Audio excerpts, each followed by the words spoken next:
These are the ones that should take you all the time. Hopefully the last two are semi-quick. The last one is quick, or you ain't never going to get it, basically. So I rewrote this already. A weird-ass little O. So this means I take f, which is 2x minus 1, and I put it into h. Got f in my h. So I just rewrite this. In place of x, I put 2x minus 1. And in the middle of a problem, very often we'll forget what this really means. This is not 4x squared plus 1 or something. This is 4x squared minus 4x plus 1 minus 1. So it'll be 4x squared minus 4x. That's what you should get. Those ones will cancel. Is that cool?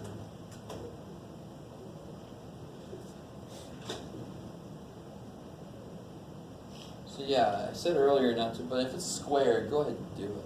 Right? If it's to the 7th power or something, don't do that. Don't write 2x minus 1 7 times. You go insane. So this says take h. Is that cool, everybody? First one. So h is x squared minus 1. I want to put it into g. So it'll be 1 plus the cube root of, now this is where people can make the mistake real easy. 1 minus the thing I'm plugging in.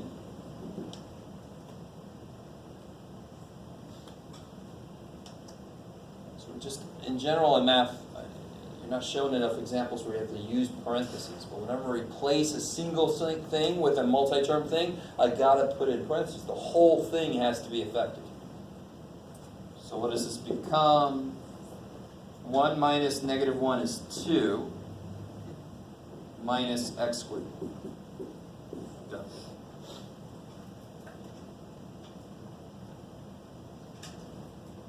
Okay.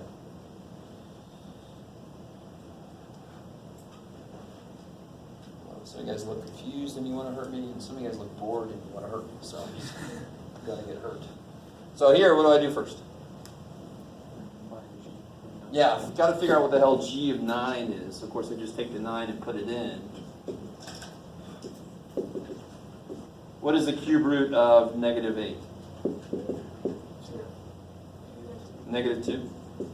So that's f of negative 1. And so what's f of negative 1? Twice negative 1 is negative 2 minus 1 is? Negative. Do you have to solve g first, or can you solve plug it in parentheses? How would you do that? You would solve what's inside the parentheses first. Then. Well, that's what we did. Yeah, you do this first, Okay. and then you put that in the f. Yeah, I can't do the outer dude. The f dude, he's on the outside. I can't do him until I figure out where the inside is. Yeah. So you would just make it like one form, essentially. Right? Yeah, you could. Yeah, you could. But this is just easier. When you have an actual number, you can kind of work your way out. When I don't have a number inside, then I do have to put the whole damn thing in. But I'm not going to do that if I don't have to. Yeah. You could. It would totally work. All right, so these two, D and E, are the really new things, finding the inverses. So to find f inverse, I write this down, bring the y back, and then I switch the x and y. And this is a nice one. Right? Add 1, divide by 2. Is that cool? Right. Add 1, divide by 2. So that means that f inverse is x plus 1 over 2, which totally makes sense because this one multiplies by 2, this one divides by 2, this one subtracts 1, this one adds 1.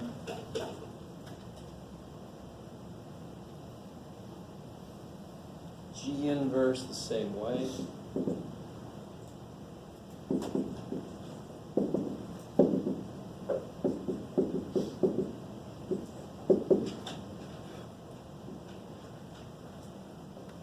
What's the first thing I do there?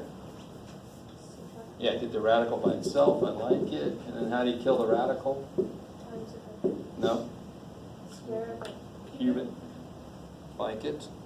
And then the 3's cancel. Yeah. Oh, there he is. Okay. These die. Let me just cut to the chase here. I can add y and subtract this.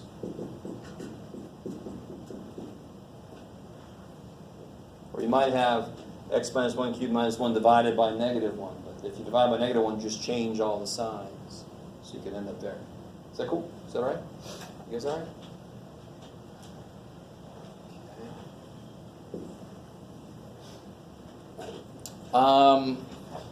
Number 2, it basically has the same shape of the one I did earlier, but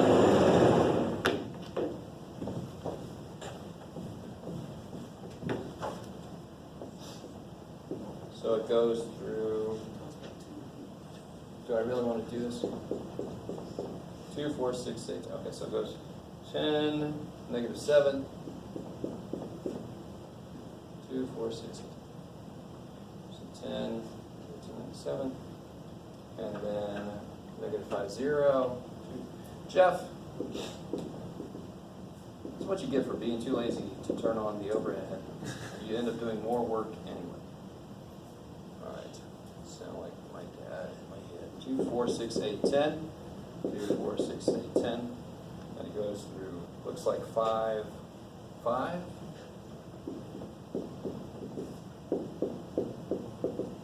5, 5. Yep. Shoop. Shoop. And then finally, 7, 10. 7 and 10. Okay. So then what points will the inverse go through? Yeah. You can start on that side. Okay. So the inverse is going to go through 10, 7, 5, 5. There you go. We got a point on the mirror. 0, negative 5.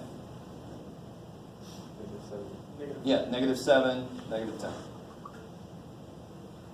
I like it. So if you draw this, it's going to look like a bug or something. It has that mirror running right down y equals x. And what's the answer to number 3? A. The F and the F inverse kill each other. That's their job. The F and the F inverse are mutual assassins. Right? They want to kill each other, and they do. Like 2 people punch each other at the same time. Okay. Woo! So next time, we'll get into the back. We're going to have a quiz on Monday. I was going to make it for tomorrow, but are you guys okay with Monday? Yeah. Okay. I always have to laugh at that question. So let's do a quiz Monday 11.3 through 11.8. There are 2 sections in there that we didn't do, so it's not as many sections as it sounds. But it does run all the way through those word problems. So I want to give you this weekend to try to get through those. Like it. All right, cool. That's plenty.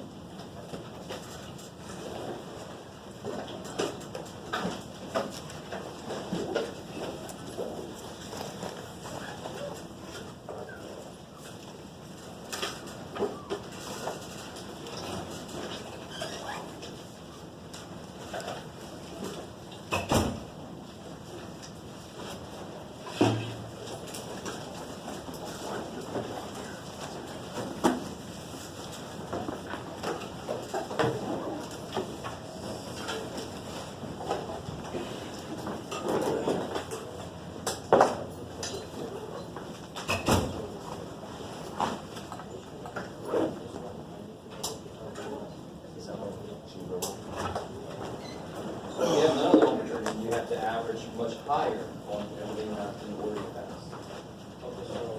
So if you add all overturning, you only have to average this on everything left to pass. So like, and then if I generate all the homework and then the test number 5, all corrections. All the corrections at test 5, if you get them right, your average will become this. And then you'll need this to pass, yeah.